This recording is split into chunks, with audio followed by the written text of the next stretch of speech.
Bonjour, je m'appelle Martine. Si tu es ici, je vais aller droit au but.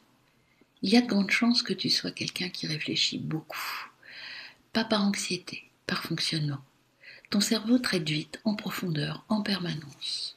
Tu comprends vite, tu fais des liens, tu anticipes. Et malgré cette lucidité, il y a souvent une fatigue de fond. Une tension qui ne se relâche jamais complètement. Comme si ton système restait en alerte, même quand tout va bien. Si tu t'es déjà dit, pourtant je comprends, mais que ton corps, lui, ne suit pas, tu n'es pas seul. Si tu te reconnais là-dedans, je veux même te rassurer tout de suite. Ce n'est pas un défaut, ce n'est pas un manque de volonté, et ce n'est certainement pas dans ta tête. Chez beaucoup de personnes que j'accompagne, le système nerveux fonctionne en vigilance chronique, pas en panique, en vigilance. L'amygdale, qui est le centre d'alerte du cerveau, reste généralement activé, même quand il n'y a pas de danger réel. Alors, le cortex préfrontal prend le relais. Il analyse, anticipe, comprend, corrige en continu. De l'extérieur, tout fonctionne. À l'intérieur, en revanche, le système ne redescend jamais complètement. Le corps encaisse, la respiration se raccourcit, les épaules se figent, le ventre se contracte. Et à force de rester en activation, l'énergie s'épuise. Je reçois souvent des personnes très conscientes, très intelligentes, qui ont lu, travaillé sur elles, fait des thérapies, et qui me disent « je comprends ce qui m'arrive, mais je suis toujours épuisée ». Là, il faut être honnête. Comprendre ne suffit pas toujours. On ne régule pas un système nerveux en se parlant plus fort. On ne s'apaise pas en disant « ça devrait aller ». On ne se détend pas par injonction. On commence à aller mieux quand on comprend comment on fonctionne réellement et non pas comment on pense que l'on devrait fonctionner ou pire encore, comment les autres pensent que je devrais fonctionner.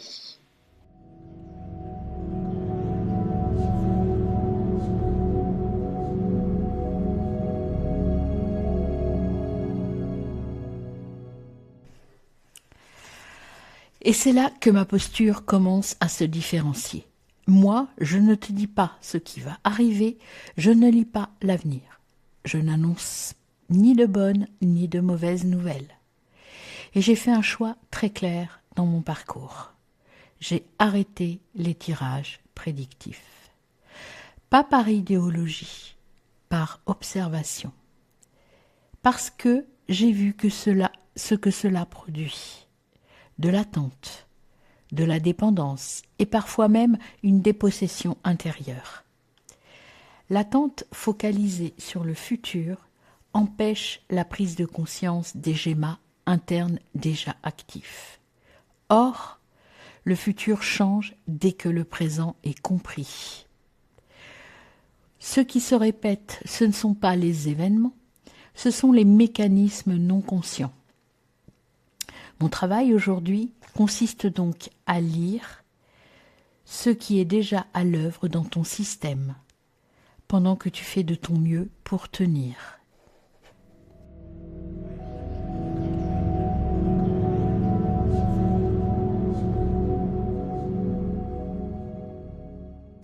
Cette manière de travailler ne m'est pas tombée dessus par hasard. Avant d'écrire, j'ai accompagné. J'étais déjà engagée fortement dans l'accompagnement. Présente, impliquée, sérieuse. J'écoutais beaucoup, je ressentais beaucoup. Et très tôt, j'ai remarqué quelque chose. Quand les personnes parlaient, il m'arrivait de voir des images ou d'entendre des mots très précis s'imposer à moi. Pas des impressions vagues, pas des intuitions floues, des éléments nets, parfois dérangeants de justesse.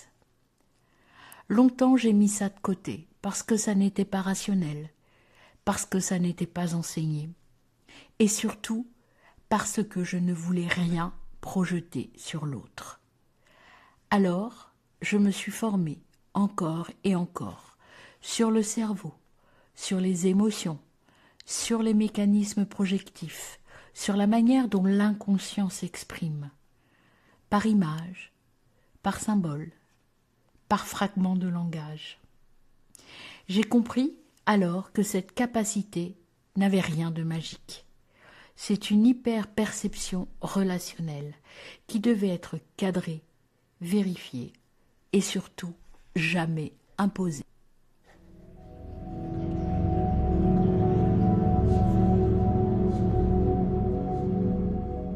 Aujourd'hui, quand une image ou un mot surgit, je ne l'affirme jamais. Je le propose, et c'est toujours à la personne qui dit si ça fait sens ou pas. Par exemple, je me souviens d'une séance où, pendant que la personne parlait, j'ai vu intérieurement l'image d'une petite fille à l'écart, presque cachée, très prudente. Je n'ai rien interprété. J'ai simplement dit, il y a cette image qui me vient, celle de votre enfant intérieur qui reste là, en retrait, comme s'il n'osait pas avancer. Est-ce que ça vous parle ou pas? La personne est restée silencieuse un moment. Puis elle s'est mise à pleurer et a dit « Oui, cette petite fille, c'est moi.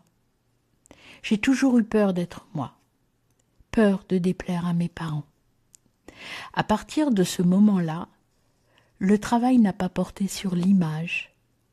Il a porté sur ce que son système avait mis en place pour se protéger et sur ce dont cet enfant intérieur avait réellement besoin aujourd'hui pour se sentir en sécurité. C'est ça mon cadre. Je propose, je ne décide jamais à la place de l'autre.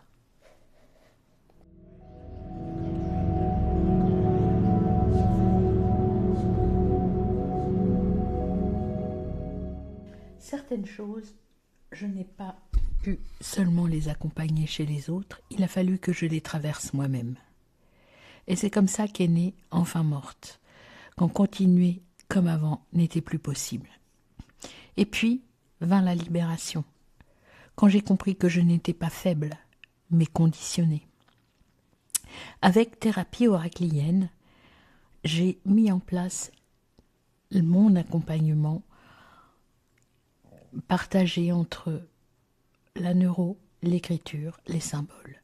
Tout s'est rejoint pour ne faire qu'un tout. Et enfin, dans Neurones en freestyle, j'ai posé clairement mon expertise sur les profils atypiques, l'hypersensibilité et les systèmes nerveux sursollicités.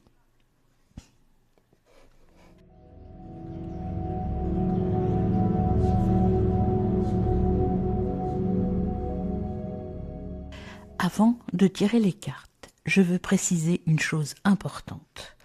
L'objectif de ce mini-tirage n'est pas de donner une réponse toute faite, ni d'expliquer toute une situation, et encore moins de prédire quoi que ce soit. Son objectif est beaucoup plus précis, mettre en lumière le fonctionnement neuro-émotionnel dominant du moment, et comprendre ce que le système est en train de faire pour tenir, s'adapter ou se protéger. Pour débuter un tirage, j'utilise toujours une base de 3 jeux. Le tarot pour lire les dynamiques de fond, les mouvements psychiques, les archétypes à l'œuvre. Le Béline pour éclairer le vécu émotionnel et ou relationnel et les tensions internes du moment. Ton moi profond, dans d'autres termes. Et avec mon oracle de Nazca, que j'ai conçu comme un support symbolique et thérapeutique pour accéder à des informations plus profondes, souvent non verbalisées, liées au corps, à la mémoire et au système nerveux. Cette triangulation me donne une structure, un socle de lecture, une idée de démarrage, une problématique parfois. Ensuite, selon ce qui émerge et selon la personne, son histoire, son niveau de conscience, je peux compléter avec d'autres oracles ou d'autres tarots. Pas pour ajouter des informations, mais pour affiner une lecture, préciser un mécanisme ou vérifier une hypothèse de fonctionnement. Je ne multiplie jamais les cartes pour impressionner, je les utilise pour rester au plus juste de ce qui est en train de se jouer, ici et maintenant.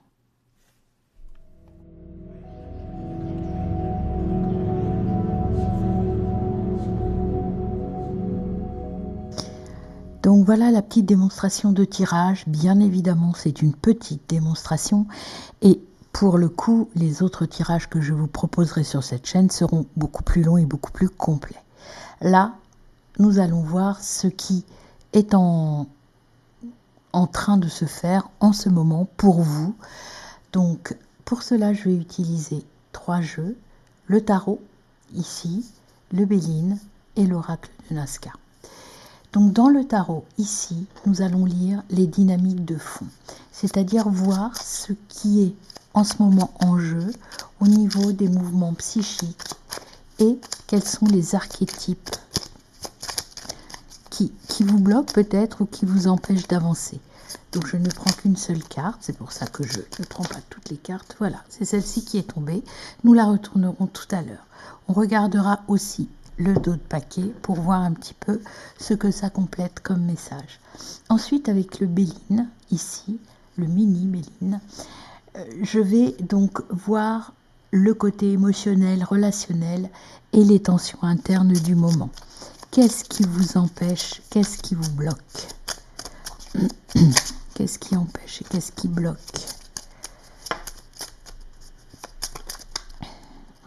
Non, il y en a 2. Qu'est-ce qui empêche? Hop, là, il y en a trop. Alors, qu'est-ce qui empêche et qu'est-ce qui bloque? Une seule carte. Qu'est-ce qui empêche et qu'est-ce qui bloque? Pour les personnes qui regardent ici et maintenant. Voilà. Hop, je la retournerai tout à l'heure, pareil. Et enfin, avec mon oracle, donc, l'oracle de Nazca, tracé, ressentir et révéler. Cet oracle, en fait, on va accéder aux informations plus profondes vraiment à l'intérieur de vous, qui ne sont que rarement verbalisées, liées au corps, à la mémoire et au système nerveux. On va voir ce qui se passe à l'intérieur de vous, ce que vous devez mettre en place pour débloquer la situation. Alors, celle qui s'est retournée, c'est celle-ci, je la prends.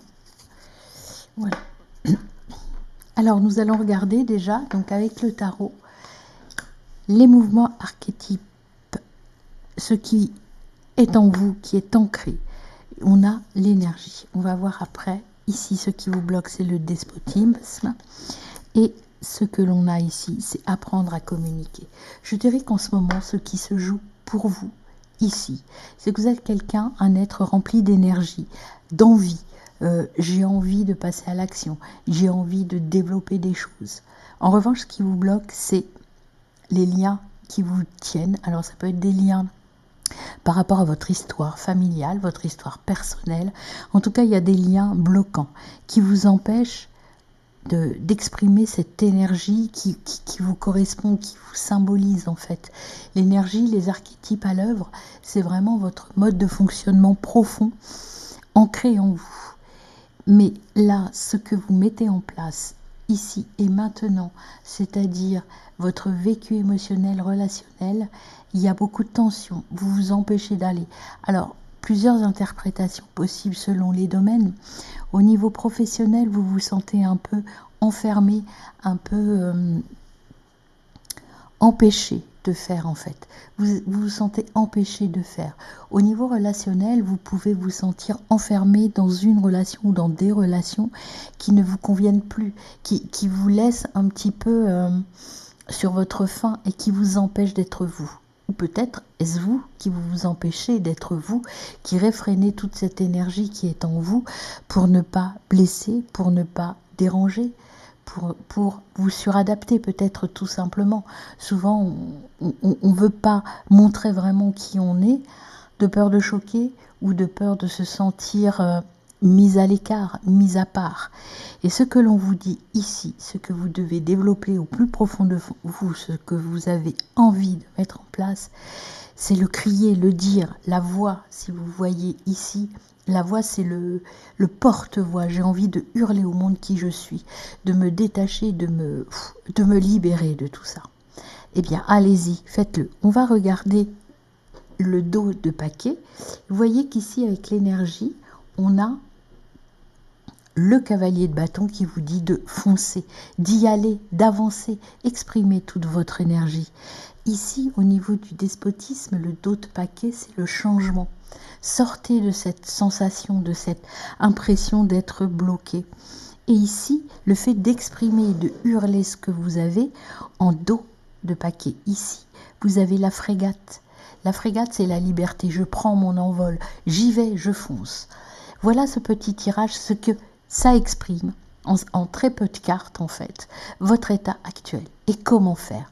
Ensuite, dans les tirages habituels, sur cette base, moi je vais partir vers le comment faire. Pourquoi, le pourquoi et le comment. Voilà mes amis. Mais écoutez, j'espère que ce mini tirage vous intéresse et que vous allez vous abonner pour pouvoir en vivre plein d'autres sur ma chaîne.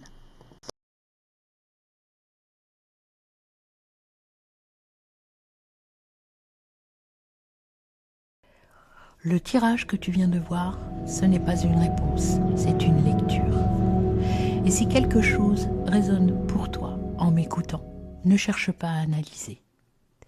Observe simplement dans ton quotidien, quand tu te forces, quand tu te suradaptes, quand tu te juges alors que tu es simplement fatigué.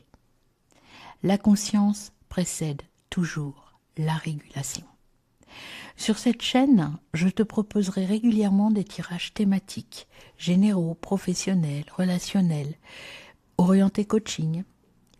Je proposerai aussi des tirages neuro, pensés spécifiquement pour les personnes atypiques.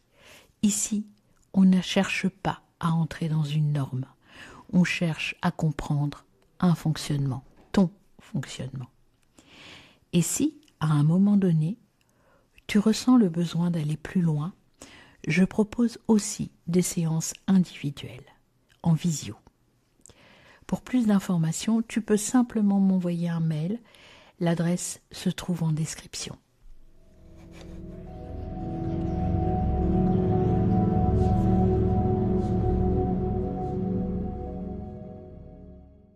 Dans les prochaines vidéos, je parlerai d'hypersensibilité, de profil atypique, de fatigue neuro-émotionnelle, avec des bases neuroclaires et des tirages centrés sur la régulation du système nerveux.